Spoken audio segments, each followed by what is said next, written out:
Yewe nyimara kwiga ibyo ngibyo by'imyuga yego nabwo naraje mbura akazi ho gatoya nk'amezi nk'atatu ndetse amandazi nyashyira ku ruhande neka capati neka isambusa byose bihuriramo gutya ndanje mbiye igiciro nabona n'ababigura nakoze amandazi meza manini nunguke make ariko aze kuza manini pe kandi aryoshye ku munsi ngiye nakoraga amafaranga yanjye 8,000 ku munsi amafaranga 8,000 ngatangira saa 10 za mwitonda akazi saa 2 ndashoje masprayinga niba rwose kwiga ni byiza iguranje segonderi urangize kaminuza ariko ugire n'akantu k'umwuga yego ngiye mvuze ku ruhare rw'ibyo nkunda ushobora kwiga gusuka abantu basuka bakora amafaranga menshi byaramfashije nyene negereje akazi umve ko n'akazi nabanje gukanga muze na wambwiye ati rero dore nagutanze amafaranga menshi nkurihirira niki genda ukora akazi niba ukabonye genda ugakore ariko mako niyo nakabona umba meze neza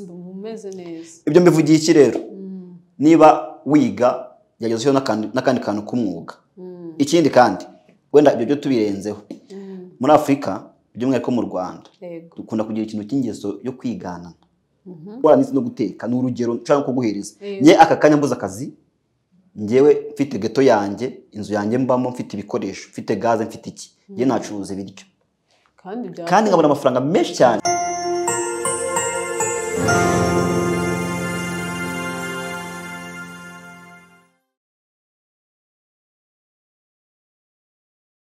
turabasuhuje tubahaye ikaze abakurikiye Mix Venture imbere yacu dufite umutumirwa tugiye gukorana nawe ikiganiro kirambuye tumuhaye ikaze yatangira twibwira.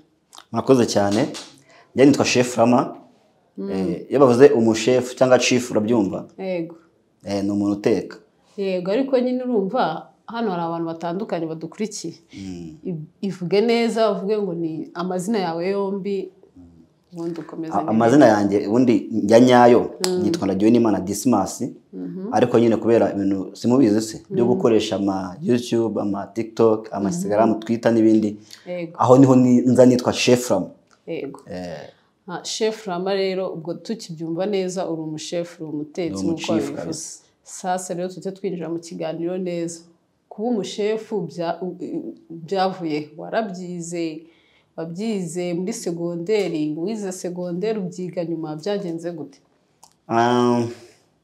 okay ngiye nago segonderi nabyize nari narize ibindi ariko noneho ndanje segonderi yego ngeze hano hanze nyine mbona ibintu biragorana birangora nyine kubona akazi yego kavuga se wenda nzajya kuba konabure hehe urumva segonderi kujya kuvuga umukonabure mu kigo runaka gikomeye nago bikunda babishaka ngo wenda ubanze wiga na kaminuza kandi no gushaka kwirangiza nubona akazi rero nge nagize amahitamo cyangwa n'igitekerezo ndavugana ariko wajya kwiga igikoni yego ariko impamvu nabikoze gutyo nangira kwiga igikoni natambukaga muri quartier kuko n'ubutuye muri quartier ukabona nk'umwana ku muhanda yateye akantu kakababura arimo acuza capati azamura ibinote abara by'umutuku mu ntoki ze wewe wakikora ku mufuko kumva nani cyatanu kirimo navuga ni ibintu nize bishaka kuzamumbira ninashyira kandi kantu k'umwuga nuko nagiye kwiga igikoni rero yego urakoze nukuvuga ngo wahise ujya kubyiga ibyo bita short courses wafashe amasomo angana gute wabyize hehe ushaka no kwavuga bigatuma n'udukurikiye wenda avuga ati nabyize amezi 6 nabyize Ikirinda ari ikigo kibyigisha sinzi niba abantu bakimenya Ikirinda urahazi Kirinda ni mu karere ka Karongi Ikirinda naho nabyize niga amezi 6 ariko niga guteka gusa ariko noneho nize guteka ngiye mu kazi menyeramo n'ibindi hariho hazamo patisserie hariho bakora amakeke amabombo amashokora amabiswi n'ibindi ngibyo ni akazi keza cyane ariko uko biri kose nta kazi katabura ingorane cyangwa nyine katagorana ni ibiki byakugoye muri ako kazi ese ubundi kubona akazi biroroshye kuvuga ko kirangiza segonderi wabonaga kuzabona akazi ka comptabilité bigoye umaze kwiga ko guteka aho byarakoroheye kubona akazi kwikorera bimeze gute akazi ko mu gikoni kukabona ko biroroshye cyane cyane uyu uri umuhanga muri ibyo bintu kuba umuhanga rero mu bintu bisaba iki? Bisaba kubikunda, kujya mu kintu ugiye kukiga ukagikunda, ukagiha umwanya, ukiga uvuga uti iki kintu kizamvana ahantu hamwe kingeze ku rundi rwego. Nk'urugero nkanjye ngewe ahantu nkora ni ikigo gikomeye pe, nta nubwo ndi bukivuga hano wenda byo ntago ari ngombwa, ariko mpembwa amafaranga menshi kuko ngiye mfite imyaka 27 urukumbona gutya, ariko amafaranga mpembwa ni amafaranga menshi. Wenda sinaba ngo ni menshi cyane, ariko nk'umuntu wize byo guteka aka kanya ndakeka nta kazi gahari gahemba 400, ariko ngewe ayo mafaranga ndahembwa ku kazi gusa. Akazi nangira mu gitondo saa moya nkakangiza saa 11 zuzuye, nkahita naha nakora kuva ku wa mbere nkageza ku wa gatanu. Uzuka aho gushaka kuba kandi bivuze ngo no muri weekend ukorera ibiraka. Nkora ibiraka, mfite TikTok, mfite YouTube, aho sinamwe ngenda mbona udufaranga ku ruhande. Aha tukiri kuri iyo ngingo rero, ahubwo mise numva ko ushaka kuba unamamariza ibintu ukora kuri social media, no kuvuga ngo social media zibyaza umusaruro. Rero hano nagira ngo utange hari abantu kuri ubu bataramenya agaciro ka social media, bataramenya kwamamaza, bataramenya gushyira hanze ibintu bakora. Abantu babagiriye inama wanababwira n'ukuntu we bigufasha mu kuba ushyiraho ibintu ukora kuri ku mbuga nkoranyambaga. Urugero, ariko byo bisaba kuba ufite ubumenyi muri ibyo bintu. Kuko ushobora nko gufungura YouTube, YouTube yo urebyeyo amafaranga itwara n'ubumenyi buri hejuru, kuvuga ko ntabwo abishishikariza umuntu. Byo no kubanza kubyiga ku rundi ruhande. Cyo nashigana ni TikTok. TikTok ni akantu koroshye, ushaka kwifata video gutya ugashyiraho, ugasanga ya boostinze yarebwe, washyiraho nimero umuntu akaguhamagara cyane bikagenda neza. Ariko wenda narajya ku yindi ngingo, turi kuri ngingo yo guteka, ndagira ngo mbwire nk'abana bakiga cyangwa bajye gufata nk'ama section y'ibintu bashaka kwiga, mbashikariza kwiga igikoni. Nk'urugero rwa mbere, reka mwereke nk'uburyo ushobora gukora mu business bitagusabye igishoro. Ariko ushobora kuba warize wenda nk'ubuganga, icyo gishoro kiragoye. Ushobora kuba warize multimedia nk'ibyo byawe, urakamera n'ibintu bigoye, ariko reka mwereke warigiye culinary art, ibintu byo guteka, uburyo ushaka gutangira nta n'igishoro nta mafaranga na makeya ufite aka kanya. Ikintu cya mbere ugomba kuba ufite n'ubumenyi, ikindi kandi uri umwizerwa. Burya ikintu cya mbere ni icyizere. Twese ahantu dutuye muri quartier dushaka kwikopesha, gashobora gutinda, ufata amavuta yo kwisiga ukazayishyura, abanywa agacupa ushobora gufata agacupa kandi kuri boutique ukazakishyura, n'ibintu bizwi. Reka wenda wize igikoni, by'umwihariko wize gukora ibintu by'amacapati, amandazi, amasambusa. Jewe wenda ndabigarukaho nyuma. Jewe nyimara kwiga ibyo ngibyo by'imyuga, nabwo naraje mbura akazi ho gatoya nk'amezi 3. None nabaga igikondo ahantu muri famille. Wenda nta kintu bari baguze cyane, ariko urumva nk'umuntu w'umugabo imyaka 18 20 ningahe, ntabaye ko ndubwira umuntu umusaza ngo wanguriye ngo boxa, ngo wanguriye ngo kurogati, ngo uburoso bwo kwiborosa, ngo mituyu, ni ibintu bitumvikana. We ikinagufasha naho kuryama no kurya. Ariko ntago wabaga ngo jya kungurira ngo imyenda ufite ubwanwa. Rero naricaye icyo gihe ndatekereza, nari narabona akazi. Wumve ko nakazi nkora ubu ngubu nakagiyemo mvuye mu byo ngibyo nsigaye nkora. Naricaye ndatekereza, mbona ari ukuntu boxa zisaza z'abahungu, ushaka ubutabizi bene hano ugasanga yacitse gutya. Naregeraho mbona biragoranye. Ndavuga nariko ubu nzabona amafaranga gute? Nzabona akazi ryari se? Ninkabona bwo nzagakora, nta rukweto ngira, nta pantaro ngira. Nakoze iki? Urumva ko dutuye nyine muri quartier, ntani gikunda bita Karurayi, urahazi? Ntago hazi, ni kuri apape hirya gato gutya mu quartier. Naragiye kuri boutique, ikintu cyo nari niziho, ndikora capati nziza, isambusa nziza, amandazi meza. Ibyo nari mbizi pe. None ndagenda mbwira umuntu ucuruza, ndamugani mu rugo bari bambwiye ngo dukope ibi nibi. Nanabeshye. Bambwira ati uramusaza ko tuzuka ari umukire yikopesheje gute? Ndagati nagari kwikopesha, ubwo twari tubikeneye, bikaba ngombwa yuko adahari arabyishyura n'umugoroba. Nagiye usanga nebyiza mu gitondo. Barambwira ati ushaka iki? Nabatse icyo gihe agapaki k'ifarini k'ibiro 2, mbaka amavuta litiro 1, mbaka isukari inusu, mbaka na capa mandazi 1.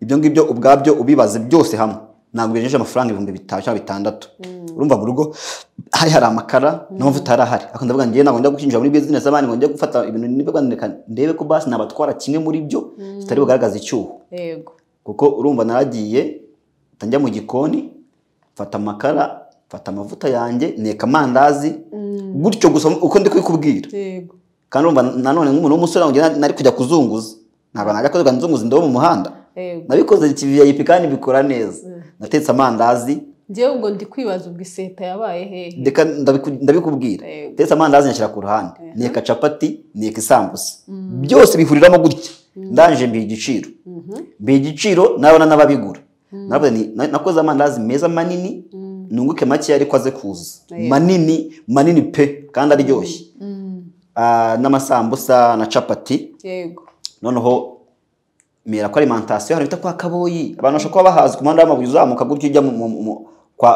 kwa Rujugiro ara mu midugudu ndahabona ndagenda namaze kubikora mbishyira mu rugo fata akamvirope nshyiramo irindazi amandazi 3 nshyiramo capati 3 nshyiramo isambusa 3 ndagenda kwa alimentation kwa Kaboyi ndavuga ati rongewe nkora amasambusa narabyize ariko nta kazi mfite bikorera mu rugo mwajya mundangurira ibi bintu yego barambwira ati se ufite sample nubwo ati nyifite sample umuntu ari kuri case ni umukobwa cumi n'abakobwa by the way abakobwa n'abana beza iyo abonye ushoboye ikintu aguha amahirwe naga ari nk'abagabo ubona nta kintu bitaho noneho ndamubwira ati ngenda bikora ndabizi neza najya mbaranguza barambwira ati ntacyo duhe sample muhirindazi rimwe sambusa imwe capati imwe arya harambwira ati ibi bintu ko bimeze neza uzajya uhora ubizana gutya cyangwa uzahindura yego ndavuga ati ngenza muri ameza na gutya noneho wumve ukuntu nabigenje narazindutse wumve ngo ubundi bano bantu batangira kugenda basprayinga ibintu bahagira saa 4 saa 5 ngiye saa 2 nari ndiyo nari mari uwo munsi ndavuga ati aka kanya se mbikuzanire arambwa ati nzarira amandazi 60 unzanire capati 60 unzanire sambusa 60 irindazi nari murangusha kuri 5 akayigurisha desi capati nimuranguza 5 akayigurisha desi isambusa zari nziza zo nazo muranguje 400 akazicuruza sense uwo munsi nagenda ndamuranguza ndamubwira no kugira ngo none nge mu confirme mwubake ikintu cy'ikizere nabwo ati no nanyishyure wowe curuza nimugoroba ndaza kurera ndebyo wacuruje nibyo ubunyishyure rwose biri bupfe nubinyishyure kuko nari nizeye iki nari nizeye ko biryoshye kandi bimeze neza cyo gihe naritahiye nakomeza gucunga ndeko muze atari busohoka kuri boutique ahita babibazaho saa moya njyayo kureba ko byashize magide nsanga nabirimo nsanga arimo ibindi bakase babitaye byabishe byagenze babyanze barikuramo babimbikiye mbijyane bimeze gute bageze aho ati byari byaryoshye byabaye bike yaje uzatuzanira 100 uwo munsi nakoresheje 5,600 mbihaha uwo munsi nakoreyemo 12,700 menshi 12,700 naragiye urarangura nishyura ayo ngayo itandanguza ibindi curuza byinshi business yagenda gutyo ku munsi ngiye nakoraga amafaranga yanjye 8,000 ku munsi amafaranga 8,000 ngatangira saa 10 za mwitonda akazi saa 2 ngo ndashoje masprayinga genda nyine mbiranguza mu tubotike no alimentation saa 4 saa 5 ngo ndarangije nakaraba nkiryamira nirebera filime nge barangiye nkunda udufilime bya atari ngiro du season nyine amafaranga saa mwanga ya gufata amafaranga yanjye bikagenda neza aka kanya rero bivugiye iki niba rwose kwiga ni byiza iguranje segonderi urangize kaminuza ariko ugire n'akantu k'umwuga ngiye mvuze ku ruhare rw'ibyo nkunda ushobora kwiga gusuka abantu basuka bakora amafaranga menshi cyane ugasuka ukagenda ugafata nk'abakobwa kabasuka akaguha amafaranga mu gihe utegereje ako kazi urumva ko byaramfashije mye negereje akazi umve ko n'akazi nabanje gukanga muze na wambwiye ati rero dore nagutanze amafaranga menshi nkurihirira niki genda ukora akazi niba ukabonye genda ugakore ariko umva ko niyo nakabona umba ameze neza ibyo mbivugiye iki rero niba wiga yagezeho n'akandi kantu k'umwuga ikindi kandi wenda ibyo byo tubirenzeho muri Afrika by'umwihariko mu Rwanda dukunda kugira ikintu cy'ingeso yo kwigana ari nacyo gituma abantu benshi badatera imbere wowe ushobora gutambuka gukora alimentation ahantu ukabona amanitsemo amave meza amarikeri meza ibintu byiza bati ntagira business niyo nshaka mu by'ukuri uzi ko yatangiye urashaka iyo business nana bitanu ufite mu mufuka yego menya ngo ndatangirira hehe ndazamuka gute biragenda gute yego ariko kintu mu Rwanda bakunda kwigana ndi kukubwira nk'ubu ushobora gushinga boutique hano hafi umuntu umwe akaza kugurira isukari niba ari kwiganana niba ari ubushinwa niba ari ishyari ntago ndamenya ngo ni iki muri ibyo ngibyo ariko n'ishyari ushobora kuba ririmo kandi ufite ishyari ugenda ntabwo watera imbere nta hantu wagera kuko ufite ishyari nagusinzira nagutekereza neza uratekereza ngo uriya muntu namucaho gute byagenda gute nandi usanga wanamuroze wazanye ibindi bintu bitari byiza kandi wakagombye kuryama ugasinzira ugatekereza neza ikintu uzakoresha ukabona ari nk'abantu babicuruza nk'ibigori ahantu ku muhanda yokereza ibigori nk'umama yatambuka akabona agushinga ibigori nka 20 ejo nawe akahita ashyira imbabura tayari akaba ati nanjye ramfaka tuyasangire n'undi ushaka akashyira imbabura umurongo wose ugahinduka imbabura abo bantu rero wababwira iki abo bantu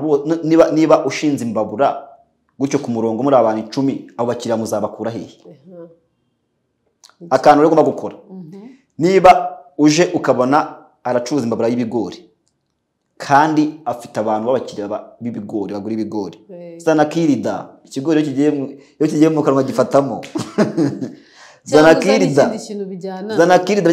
ntabwo ikigori kuri mu kirida cyangwa se nawe uzana imbuto ushyira aho ngaho imbuto hafi uzana amazi nko gukora ikintu cy'umurongo cyo gukora ikintu kimwe mujye kumenya ngo nyine ngo niba ahantu hari ikintu ndahashyira ikindi apana kwiganana ku murongo ibyo rero nibyo nagira ngo nibwirire abana b'incuti bari kwiga kugira ngo bige izindi business bagomba gukora wacuruza n'ubunyobwa buriya ushaka nko gufata udafite n'igishoro gihagije ukakifatira nk'ubunyobwa ukaburangura ahantu ukabukaranga neza ukajya muri Simba cyangwa n'ahandi ukagura tuno tuje hygienique ukadufunga neza none n'umugoroba ugadufata ukadushyira mu kabaga kawe ndikubwira abana badafite akazi badafite imikorere ugashyira mu kabaga kawe none ukagenda muri tuno tubari dukomeye tuno tubari cyangwa tuno ano mahoteli ari ukuntu aba afite ahantu amabare restaurant ukagenda ukavuga ati ngiye mfite ubunyobwa bwiza curuza nabereka bakavuga ati uno mugurisha gutya bakakugurira ubundi ugashyira muri baga ukagenda nago bupfa apana kwirirwa wicaye ngo akazi karabuze wayura kandi hano hanze hari urubyiruko akazi karahari ko gukora urumva ariko noneho hari n'abantu b'abanenga neza se ndabyita abanenga abantu nyine basuzugura akazi wumva ati njye biriya sinabikora kandi inzara iri kukwica cyangwa uri kwirirwa uguze uri kwirirwa usaba amafaranga urumva ko rero utuzi turahari ari twinshi usabiriza uri umuntu w'umugabo ufite amaboko ugatinyuka ugafata nk'umuntu w'umumama ngo wamaye ngo 200 ngo wamaye ngo desa kandi hari ibintu wakora erega kunenganenga byo nanjye rwose arakazi nakora pe sinjye kwa ngo mbaseke ariko nako kazi gasuzuguritse gakure mu bwenge we fata ubunyobwa bwawe ushyire muri baga ugende winjira ahantu muri alimentation niyo ndumenya kuri gucuruza wifata indobo igende ibonerana uvuga ngo ugende ubunza indobo oya wifata indobo we bishyire muri baga ujye ku mashansiye utange ayo mandazi cyangwa se niba ushaka ko waranitse no guteka n'urugero nshaka kuguhereza nye aka kanya mbuza akazi ngewe mfite geto yanjye inzu yanjye mbamo mfite ibikoresho mfite gaze mfite iki nge nacuruza ibiryo kandi nkabona amafaranga menshi cyane kandi nacuruza ibiryo mu kazi aho bakorera iki mu office avuga ati ngende ibiryo byiza teko yitangira 2,000 nkanayikuzanira nkagura burenda nkamukorera ji nkakuzanira yego tukiri rero ku kazi kawe ukora ndagira ngo nkubaze kugira ngo abantu bakwizere urabona hari ukuntu hano hanze abantu bahemuka uvuga ngo uteka neza ibiryo ukabitekana se nyine profession kugira ngo akazi naho ukora uharambe babone nyine niyihe discipline bisaba ni bihe abantu batagira usanga wenda nk'abashef bamwe wenda babeshya ati hano bashyizemo bitagiyemo ndagira ngo tubwire kuri icyo ngicyo uvuga ati kugira ngo birambemo ukora akazi kawe neza ugomba kuba witwara gutya cyangwa wowe ubigenza gute ubundi abantu b'abashef bakunda kugira akageso kameze nk'akaba kwaferi buriya abashef n'abakwaferi n'abashoferi abo bantu ni gutya bameze kimwe ubundi abashefu sinza murimo kumbona murabona ko nanda mfite ubundi umushefu mubwira nuko afite ikida kingana abenshi baba babyibushye. Rero hari ikintu ugomba kugira ukigera mu kazi cy'umwihariko wawe. Iyo uje mu kazi ufite telefone n'urugero ishyire ku ruhande, ukarabe neza n'amazi, wambare neza, ujye mu gikoni ukora akazi kawe neza. Ikindi kandi wirinde kubeshya. Niba kwa kundi tujya twasohotse nk'ahantu komande ukayitanga ikaza hashize isaha bakubwiye iminota 20, wowe komande no uyikora. Ikindi kandi iyo muri kwiga ibintu bita food cost, nyine ni ibintu bakubwira igihe komande imara. Iyo ari iminota 15 ni 15. Yego. Icyo gihe niba umukiriya yaririye hano hantu, niya abonye undi muntu wagiye gusohoka ngo ati nge rero hari ahantu njya ndira, bagira gahunda, bateka neza. Ikindi kandi ntago batinze iminota. Ikindi kintu kwita ku isuku y'ibyo utetse. Yego. Nge nshobora kuza kurya ahantu wenda najyaga ngira ngo nkumva nta cyo dufite mu nda, nagira mu nda ugasanga ndarwaye, ndimo ndagira gute, ubutaha ntago ngaruka. Ariko iyo uri umushefu ukita ku isuku yawe, ukita ku byo kurya, ukabikora neza, bikagera ku mukiriya ku gihe kandi bisa neza, aho hantu uhubakira izina.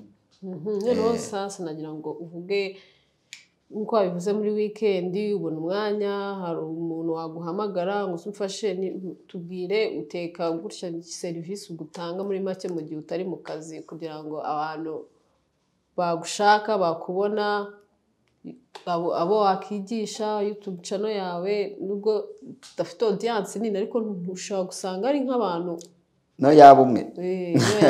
Ari benshi. Okay, icyo wenda kubona namufasha ngewe umuntu aramamagara. Ndabafite benshi, mfite nk'abakobwa inshuti yanjye baba muri Canada, abamama, papa baba batazi guteka ikintu, vuga ati mbonye kuri YouTube ariko nagace nshaka guteka iki ngiki.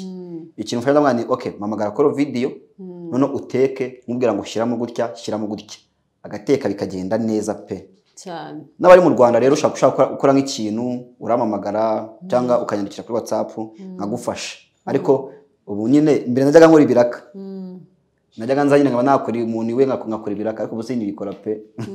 Ntabwo nyibikora. Ubu ngubu wagezeyo? Oya, ntabwo ngeze ko narayabonye yo kurya.